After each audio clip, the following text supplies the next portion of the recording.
예, 안녕하세요. 한국 영화계 하추핑. 예, 기억의 밤을 연출한 황준핑입니다. 반갑습니다. 아쉽게도 GV에 함께 해주시지 못한 두 배우분들께서 영상 메시지를 남겨주셨는데요. 바쁘신 스케줄에도 불구하고 오직 리퀘스트 시네마를 위해 관객분들께 영상으로나마 인사를 남겨주신 두 배우분들께 감사드립니다. 그럼 이제부터 본격적으로 GV를 시작해보려고 하는데요.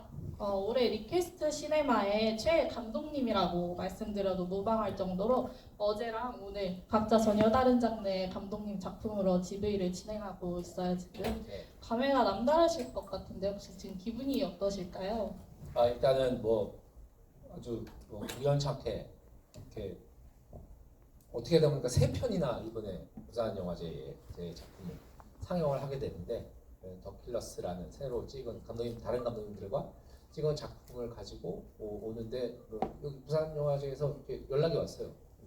형이 두 개를 더 해야 되는데 무슨 내가 두 개를 더 찍지 않았는데 왜 두 개를 하니? 그러니 이제 리바운드하고 기억의 밤이 여러 관객분들의 절대적인 성원과 지지로 형이 요청을 하셨다 그래서 굉장히 진짜 너무 기분 좋고, 아까 두 분 배우분들도 말씀하셨지만 영화는 다 많은 영화들이 계속 나오잖아요. 근데 그걸 기억해 주신다는 게 너무 감사드리고 정말 복받은 인생이다 이렇게 생각이 듭니다.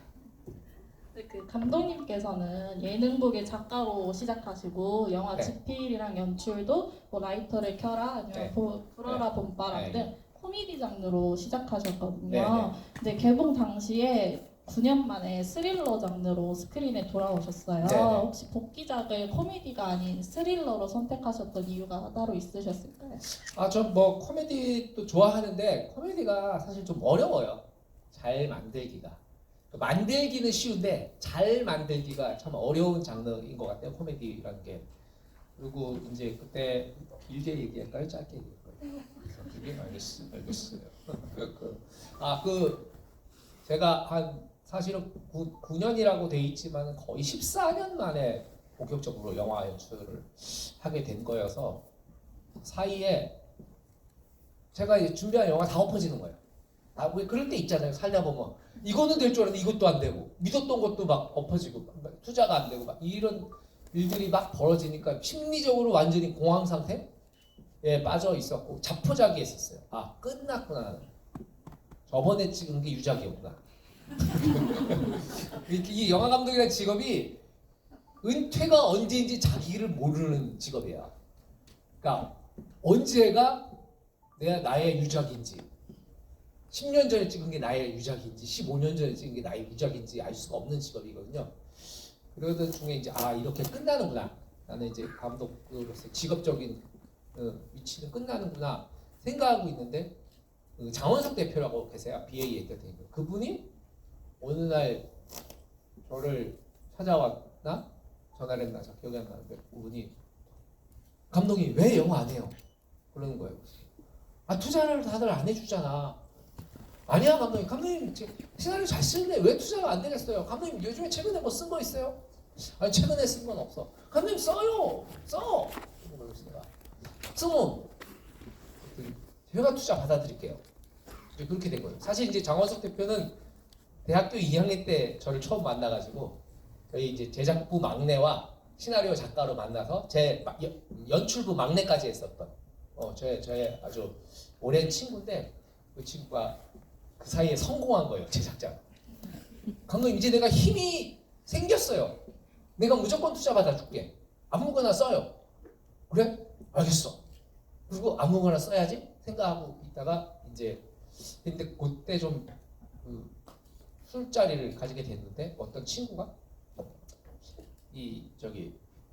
최근에 사촌형이 어디에 멀는데 여행을 갔었다 그랬나? 어디에 갔다가 되게 오래간만에 친했던 사촌형인데 집에 돌아왔는데 너무 변해 있더라는 거죠.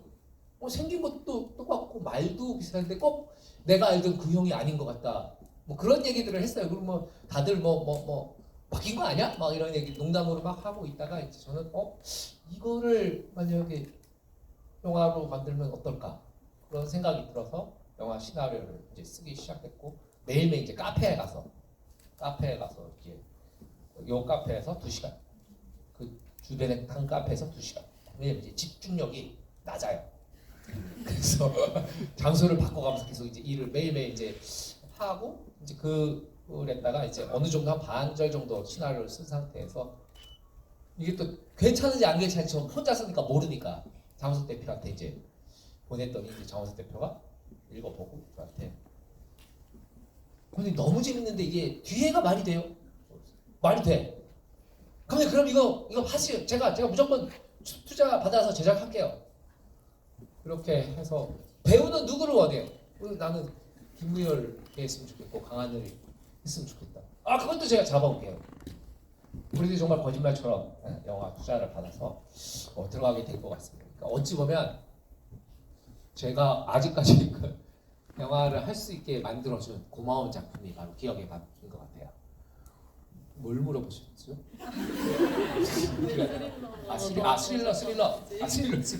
스릴러는 원래부터 스릴러를 좀 좋아했었어요. 많이 만들진 않았었는데 그리고 드라마도 이제 그 사인이라는 SBS 드라마로 이제 그걸 김은희 작가랑 같이 해서 협업해서 만들었었기 때문에 원래부터 그런 장르를 좋아했었어요. 근데 이제 본격적으로 영화에서 해본 건 처음이었죠. 근데 재밌었어요. 왜 맨날 먹던 밥 먹으면 맛없잖아요. 가끔은 이제 외식도 하고 뭐 그래야 되는데 저한테 되게 신나는 경험이었던 것 같아요. 예. 그렇게 그러면 만드신 기억의 맘은 이제 진석과 유석 각자 서로의 개인사를 간직하고 있는데요. 작가분들께서 책을 쓰실 때 유난히 아낀다거나 신경이 쓰이는 캐릭터들이 있다고들 하는데 혹시 감독님께서는 집필하시던 당시에 진석과 유석 중에 감정이 더욱 이입되던 인물이 혹시 있으셨을까요? 저는 뭐 이입이 되는 거는 아무래도 진석한테 됐지만은 좀 애착이 있는 건 유석, 김무열 씨가 맡았던 그 역할이었던 것 같아요. 그것들을 이제 찍으면서 우리는 알고 찍잖아요. 알고 찍는데 그런 걸 김무열 씨랑도 많이 얘기를 했었는데 감독님 이게 만약에 이 영화가 잘 되면 유석의 시선으로 다시 이 영화를 찍어도 굉장히 재밌을 것 같다. 그럼 자기가 한 번 더 하고 싶은 거지. 그래서 그런 얘기 들어서 야 그런 재밌겠다. 또 강하늘 씨는 또 사람이 되게 해맑아가지고 그건 나도 보고 싶어요. 뭐 옆에서 그래서 아무튼 유석한테 조금 더 저는 애착이 있었던 것 같아요. 좀 불쌍했어요. 그 인생, 그 사람 인생. 그럼 유석 얘기를 기대해도 될까요? 혹시? 글쎄요. 이게 그런 버전으로 만들어지기에는 흥이 크게 안 돼가지고 크게 되진 않아서 뭐 나중에 여건이 되면은 뭐 될 수도 있지 않을까 생각해보는데 지금은 아직은 모르겠습니다.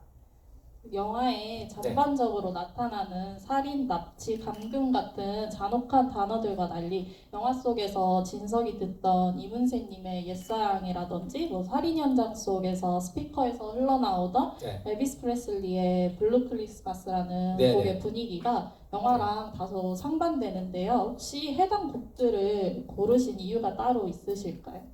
일단 블루 크리스마스는 제가 캐롤을 좋아해요. 그리고 이 비극은 보통 비극은 우리가 준비하는 상황에서 오지가 않잖아요.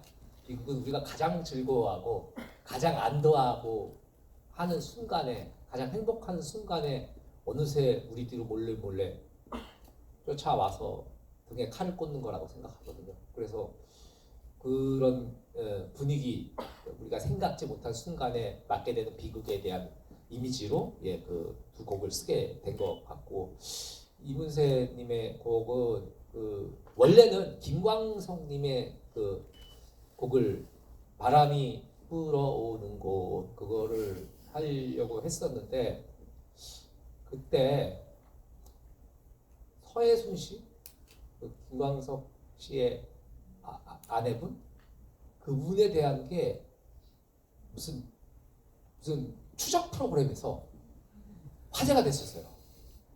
그러니까 김광석 씨의 죽음에는 석연치 않은 이유가 있고 약간 시사 매거진 2580 막 이런 데서 PD수첩 이런 데서 해가지고 이 분이 뭔가 그래서 막 그런 것들이 막 화제가 됐었어요. 그래서 근데 제가 그 추적 프로그램을 봤는데 거기가 맞는 것 같은 거예요.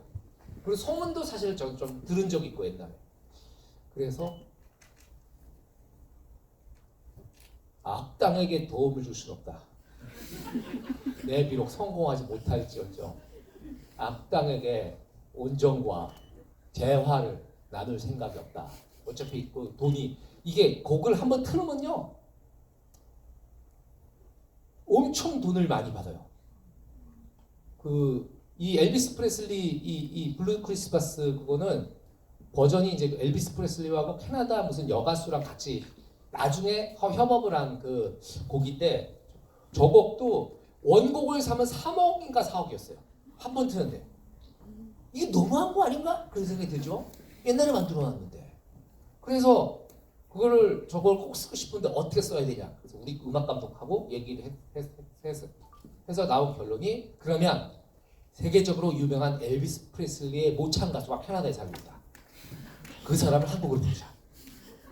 그리고 이 여자 가수 역할도 그 목소리 음역대가 가장 비슷한 가수를 섭외를 하자. 그래서 한국에서 녹음을 했어요. 엘비스 프레슬리. 그러니까 그러면은 가격이 많이 내려가거든요. 네. 그래서 그렇게 이제 저기를 했고 그 이문세님의 그 노래는 김광석님의 당시에 그런 상황 때문에 그렇다면 다른 좀 편안한 곡 이런 거로 대체하게 될 것 같습니다. 그럼 영화의 마지막 부분에서 병원 복도를 걷고 있는 성욱에게 지나가던 간호사가 그쪽으로 가시면 길이 없다는 대사를 건네는데요. 그 길로 성욱은 스스로 본인의 삶을 마감하는데 해당 대사가 한평생 엄마와 누나를 죽인 범인을 찾기 위해 수많은 밤을 지내왔던 성욱이 그토록 찾던 범인과 그날의 진실을 모두 알게 된 이유, 저는 삶에 있어 나아갈 길도 방향도 없는 상황과 맞닿는다고 느껴졌는데 네. 혹시 성욱은 이 모든 일을 꾸몄을 당시부터 본인의 마지막을 선택했던 걸까요? 이제 그렇다기보다는 이제 그 자기가 꿈꿔왔던 복수의 나날을 꿈꿔왔었는데 그 사건의 진실을 알게 된 순간에 이 복수라는 것 자체가 너무나 덧없는 것이라는 거를 인생의 목표가 사라졌다. 원래 그 성욱의 목표는 복수 그리고 복수한 다음에 후련하게 살아보는 것 이런 거였을 텐데 그런 목적을 잃어버린 그 공허함과 허무함, 네, 덧없음 뭐 이런 것들에서 삶의 길을 잃었다. 네, 그래서 문이 없는 곳으로 가서 추락을 하게 되었다. 뭐 이런 의미를 전달하고 싶었습니다.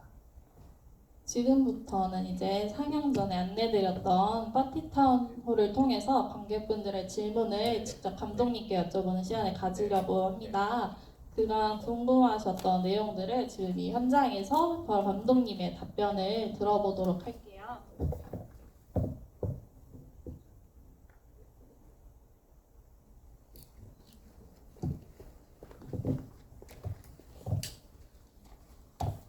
처음 완성본을 보셨을 때와 이번에 다시 또 보셨을 때 혹시 감정이 같으신가요? 창작자로서 시간이 지나면서 변하는 기억이나 기분이 있으신지 궁금하다고 하시는데요.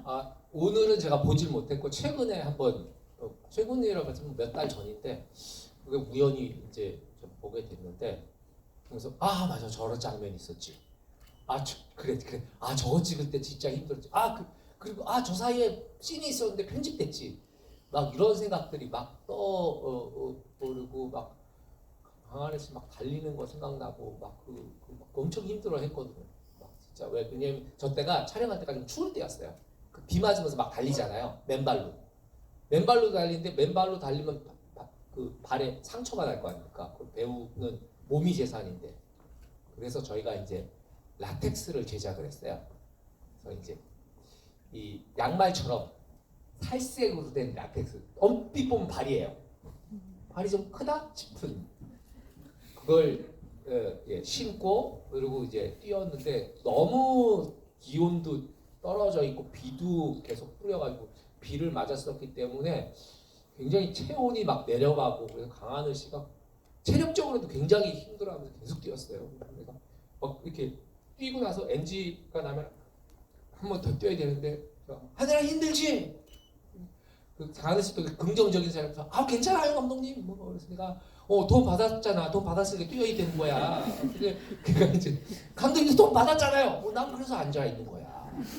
이렇게 얘기했던 게 기억이 나고, 그러니까 그런 일화들이 많이 생각나고, 사실은 이제 저기 이 안에서 제가 시나리오를 이제 최종골을 내기 전에 주변에 모니터를 하잖아요. 모니터를 했었는데 되게 아까운 시퀀스가 이제 전체적으로 빠진 게 있는데, 그걸 만약에 찝었다면은 더 영화가 좋지 않았을까? 혹시 여기서 말씀해 주실 만한 거 있으실까요? 예. 그게 이제 이 진석이 그 집에서 그 모녀를 살해하게 되잖아요. 살해하게 되는데 살해한 순간에 띵동 벨이 울려요. 누구지 올 사람이 없는데. 그래서 보니까 경찰관들이 온 거예요. 소리가 밖에서 집안에서 난단 신고를 받고. 그래서 얘가 보고서 이거 어떡하지? 하고 경찰관들이 막 문을 두드리고 문을 따고 들어가려고 이제 막 이러는 순간에 문이 열리는데 이제 젖은 머리에 수건 타월을 이렇게 마치 샤워하고 있었던 사람처럼 이렇게 하고 있는데 그 옆에는 피 묻은 옷들이 문 바로 뒤에는 있고 이 경찰관들이 안으로 들어오고 그런 좀 서스펜스를 하는 장면들이 있었거든요.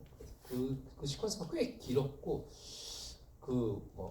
킹덤하고 끝까지 간다 했던 그 김성훈 감독은 그 시나리오의 그 부분을 보고 이거는 날리기 너무 아깝다. 이거는 너무 아깝고 그냥 다 찍으면 어떠냐. 그런 얘기까지 했었던 씬이었던 것 같아요. 예.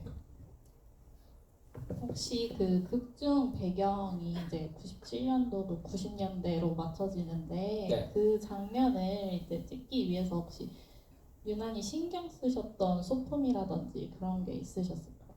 이게 97년도이기도 하지만 97년도가 또 아니잖아요.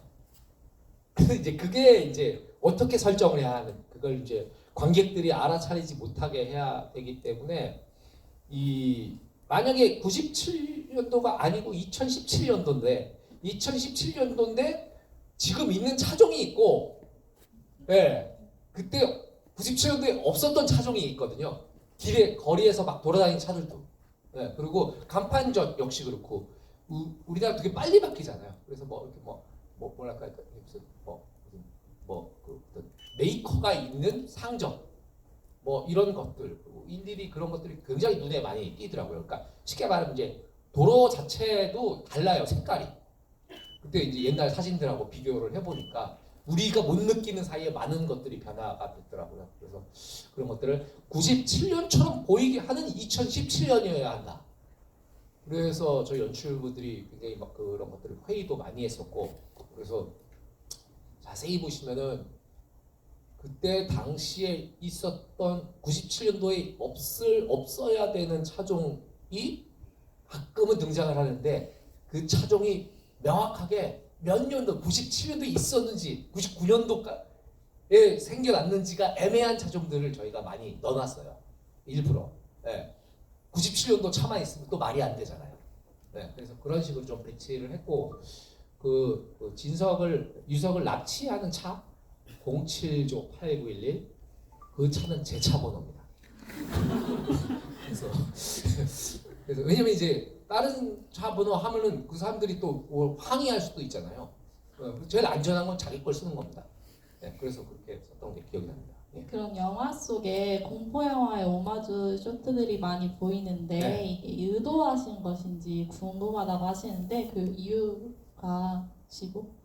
오마주라고 하면 의식적으로 했던 것은 그 유석이 저는 다리를 이제 다시 온전하게 이제 막 걸어갈 때 그게 그 영화가 뭐였죠? 유주얼 서스펙트. 역시 또 지식인들이라서 영화 박사님들이 또 유주얼 서스펙트에 대한 오마주 그런 장면을 좀 넣게 됐어요. 사실은 어떤 면에서 되게 좀 비슷한 느낌의 상황이죠. 거짓으로 다리를 저는 자, 그것들이 이제 되고 그것들을 좀 신경을 썼던 것 같아요. 최성욱이 유가족들이라고 지칭하는 것이 사건을 자신의 이야기로 생각하지 않고 개인적인 것과는 분리시켜서 생각하려 한다는 느낌을 받았다고 하시는데요. 진석에게 최면을 걸고 속이기 위함 외에 최성욱이 과거의 사건을 받아들이는 입장이나 깊이에 대한 변화가 극중 일어난다고 할 수 있는지 궁금하시다고 하는데요. 잠깐 말이 좀 어려워가지고 어디 있죠? 대화 시절 같이 하게 돼서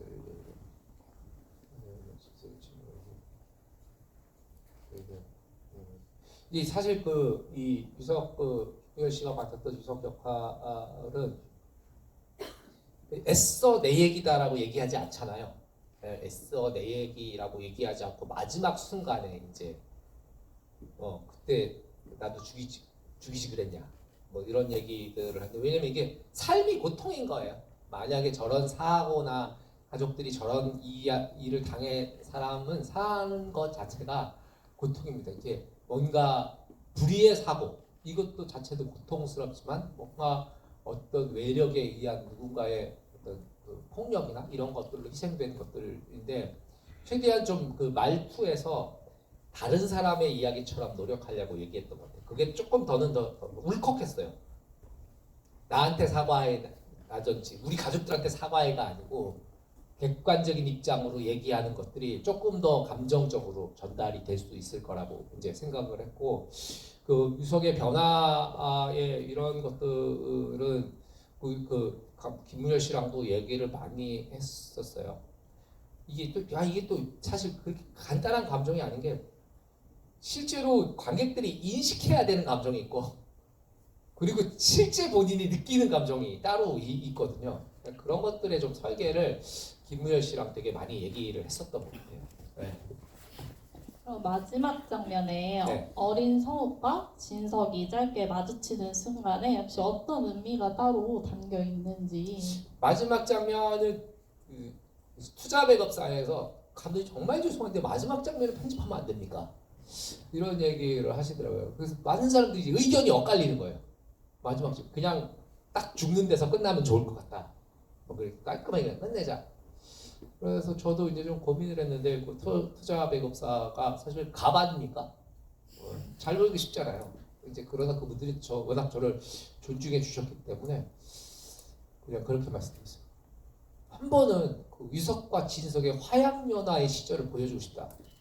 가장 행복했던 그 5살짜리 유석과, 그리고 가장 가족들과 여행을 가던 가장 행복했던 젊은 날의 진석의 모습, 그 두 사람의 화양연화의 순간을 보여주고 싶다.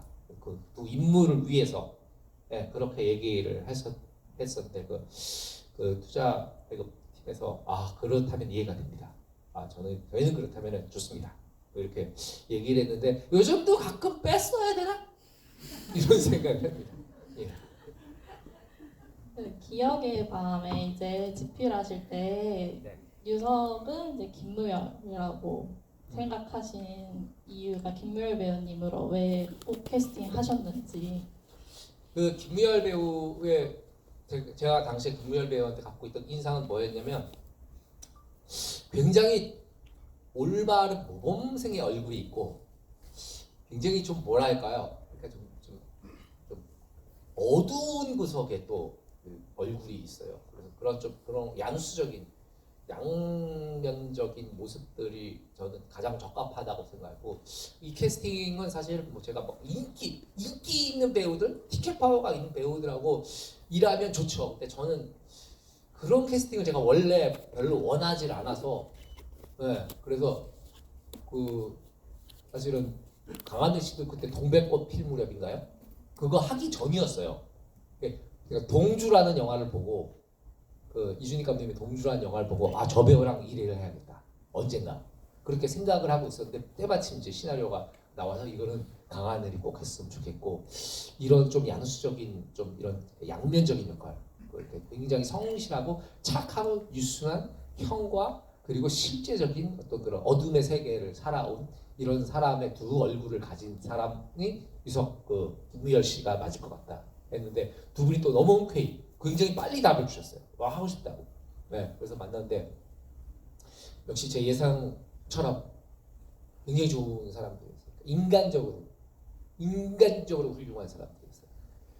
저는 그게 굉장히 중요하다고 생각해요. 제가 성공하는 거, 부귀 영화를 누리고 황금을 얻고 이런 것도 중요하지만, 제가 일을 하는 데 있어서 철칙이 있습니다. 굶어 죽더라도 악당들과 한 지붕 밑에 있지 말자. 네. 나쁜 놈들을 위해서 살지 말자. 네. 나쁜 놈들과 한 지붕 아래서 같은 공기를 마시면서 살지 말자. 좋은 사람들과 교류하기에도 인생이 그리 길지 않으니. 그래서 거기에 아주 또 두 분이 적합했고 연기도 너무 잘해주셨고, 근데 또 두 분이 너무 성격이 달라요. 그것도 저는 너무 좋았어요. 일제 성격이. 네. 그 초반에 이제 관객분들이 많이 놀라셨을 장면 중에 여자 귀신이 나오는데, 그 귀신은 송진석이 죽인 엄마인가요? 아니면 딸인가요? 아니면 둘 다 아닌지. 딸이 아, 이게 이제 거기에 이제 해외 영화제 가서도 관객들이 준비가 안 돼 있는 상태에서 그 외국 사람들은 꽉 진짜 소리 지르고 왔다 해 뭐 난리가 나요. 극장 상영관 안에서 정보가 전혀 없었기 때문에. 그래서 막 이렇게 돼서 그 장면이 너무 거슬린다 이런 분들도 많았었는데, 저는 이제 진석의 트라우마라고 생각해요. 죄책감의 절정, 이 피지칠갑을 한 모습으로 이 꿈속에 등장을 해야 한다고 생각을 했거든요. 그만큼 무의식간에는 그 날에 대한 후회와 자책, 그리고 막 그런 뼈저린 어떤 그 비극의 어떤 막 그런 것들에 그런 죄책감, 이런 것들이 그 어찌 보면 그 귀신으로 보여지는 그 형태의 그 좀 축약이 돼 있지 않나, 그렇게 생각이 들었습니다. 영화 감독으로 네. 사시면서 투자가 엎어진다거나 밤낮 없는 촬영들이 힘들게 하는 등 어려운 순간들이 많으셨을 텐데, 네. 지금까지 계속 영화를 하실 수 있었던 원동력이 있으실까요? 운이죠. 여러분들 많이 생각해 보시면 운이 진짜 중요해요. 네, 운이 중요합니다. 어떤 거에 비유할 수 있냐면, 이 입시 같은 걸 해보면, 입시 같은 걸 해보면 입시가 떨어지는 사람과 붙는 사람이 뭐 점수 차이가 10점, 20점 차이가 나는 게 아니잖아요. 1, 2점 차이로 붙고 떨어지고 하거든요. 그런데 그 1, 2점이 우리의 능력이죠. 나머지는 운으로, 운칠기삼 그런 거 얘기하잖아요. 인생 사는데 운이 7알이고 나머지 3알이 내 능력이다, 이렇게 얘기를 하는데, 저는 운구기일이라고 생각해요. 그러면 노력하지 않아야 하느냐? 그게 아니죠. 마지막 그 한 포인트로 인생이 갈리고 성공과 실패, 메이드와 또 이 드랍이 되는 막 그런 것들이 갈리기 때문에 우리는 그 일을 위해서 전력을 다해서 여기 계신 여러분들도 노력하시고, 저도 노력하고 뭐 그러는 것이 아닐까. 그래서 아무튼 운은 어느 정도 있어야 되는 것 같아요. 운이. 그리고 그 어렸을 때부터 끊임없이 이제 제가 대학교 때 시나리오 작가 감독이 되고 싶어가지고 작법 책들을 막 서점에 가서 막 사기.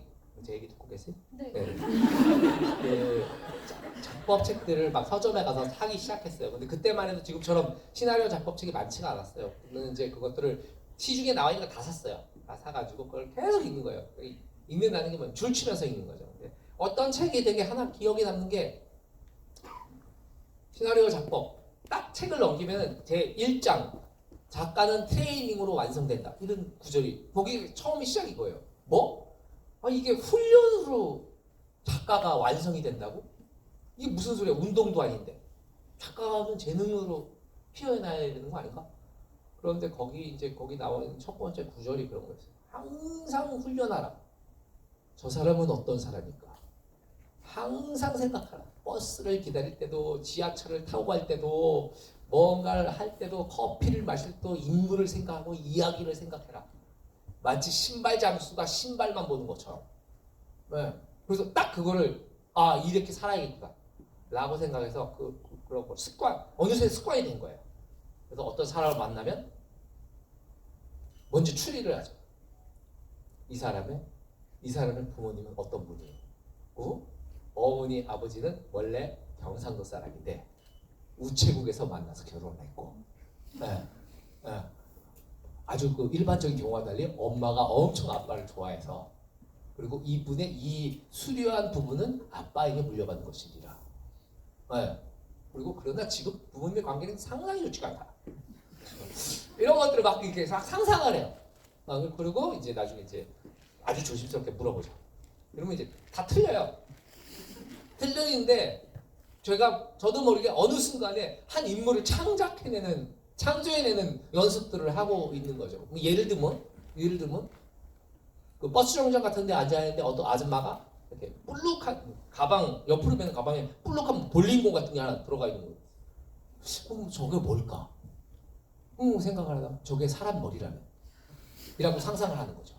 저 아줌마는 지난밤에 무슨 일이 있었으며 저거는 누구의 머리일까? 그리고 저 머리를 가지고 어디로 가는 것일까? 만약에 영화로 만든다면 어젯밤 그 순간부터 이 여성의 목적지까지의 하루 동안의 이야기를 영화로 만들면 되겠구나. 뭐 이런 식으로 계속 보면서 이제 생각하고 관찰하고 뭐 이렇게 하는 것들이 습관화돼 있어서 항상 뭐 다른 감독님들도 비슷해요. 네, 그런 것들을 왜냐면 우리는 이게 직업이니까. 네, 이게 직업이니까. 이렇게 언젠가 하다 보면 운이 좋아서 하나 탁 걸리면은 이렇게 영화가 만들어지는 거고 안 만들어지면은 알바하는 거고. 예, 그렇게 지금까지 해왔습니다. 예.